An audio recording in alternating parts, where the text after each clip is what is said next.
मैं हूं शशांक भट्ट और आप देख रहे हैं न्यूज नाइट। सबसे पहले नजर सुर्खियों पर।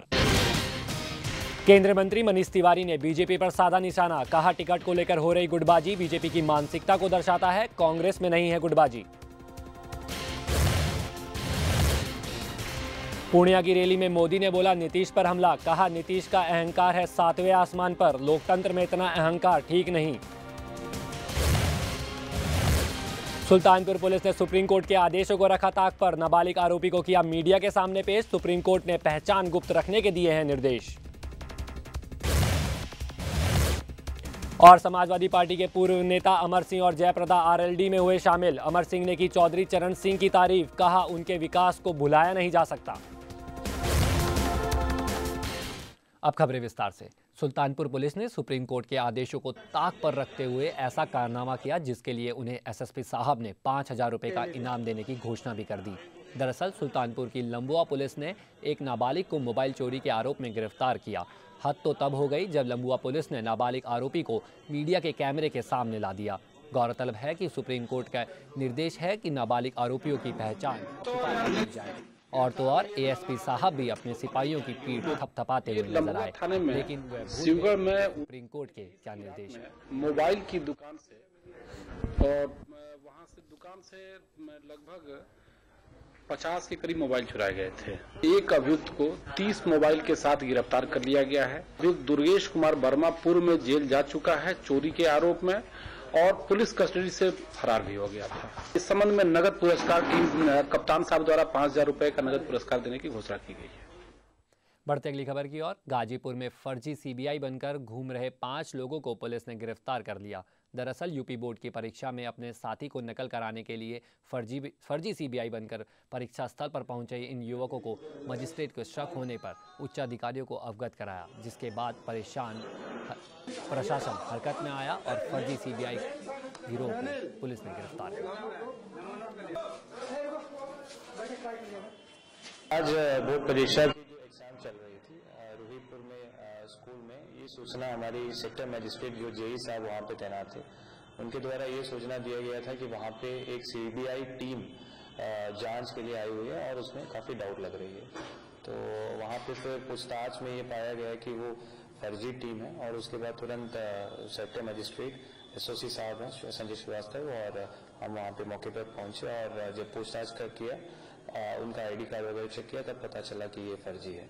उत्तर प्रदेश के जनपद हापुड़ में युवक की पीट कर हत्या का मामला सामने आया है, लेकिन पुलिस इसे सड़क हादसा बता रही है। दरअसल नगर कोतवाली क्षेत्र के बुलंदशहर रोड पर पास के ही गांव के युवक फुरकान का शव मिला।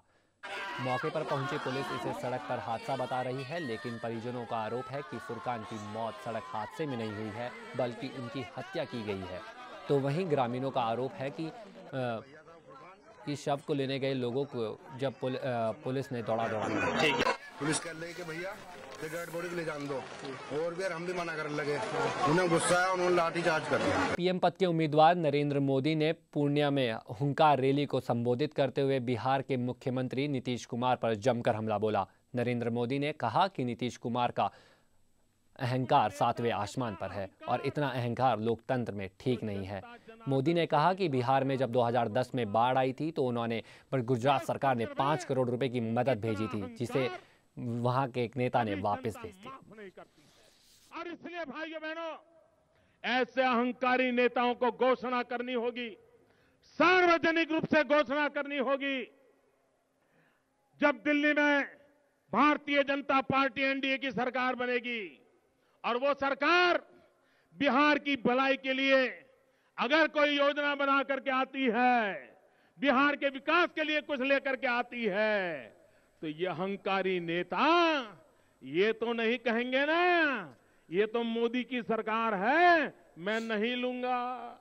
केंद्रीय मंत्री मनीष तिवारी ने बीजेपी पर निशाना साधते हुए कहा कि टिकट वितरण को लेकर बीजेपी के अंदर कलह दिखाई दे रही है, वो उनकी मानसिकता को दर्शाती है। मनीष तिवारी का कहना है कि कांग्रेस पार्टी के अंदर कोई कलह नहीं है, उम्मीदवारों का टिकट केंद्रीय चुनाव समिति तय करती है। देखिए, ऐसा है कि ये जो सारे फैसले हैं ये कांग्रेस की चुनाव समिति करती है और उस चुनाव समिति में बहुत ही अनुभवी, बहुत ही प्रतिष्ठित लोग बैठे हैं। गौर किया जाए कि परसेप्शन को मद्देनजर रखते हुए जिनके खिलाफ भी ऐसे कोई आरोप हैं उनसे ये दरखास्त की जाए कि वो चुनाव ना लड़े। समाजवादी पार्टी के पूर्व नेता अमर सिंह और जयप्रदा आरएलडी में शामिल हो गए हैं। आरएलडी मुखिया चौधरी अजीत सिंह ने इन दोनों का स्वागत किया और कहा कि इन दोनों के पार्टी में शामिल होने से पार्टी को मजबूती मिलेगी। पहले बड़े भाई ने और हमारे नेता ने मुझे पकड़ लिया, जकड़ लिया, अपने सीने पर पास में बांध लिया, तो मैं इस बंधन से मुक्त कैसे हूँ? मैं इस बंधन में बंधित हो गया। लेकिन मेरा सौभाग्य है कि चौधरी साहब और सोनिया जी अलग नहीं, ये कांग्रेस राष्ट्रीय लोकदल का गठबंधन है, इसलिए चौधरी साहब से भी कहा जाएगा प्रचार करेंगे, हम भी करेंगे, जयप्रदा जी भी करेंगे। इस बुलेटिन में फिलहाल इतना ही। देश विदेश की ताज़ा खबरों के लिए देखते रहिए न्यूज़ नाइट। मुझे दीजिए इजाजत। नमस्कार।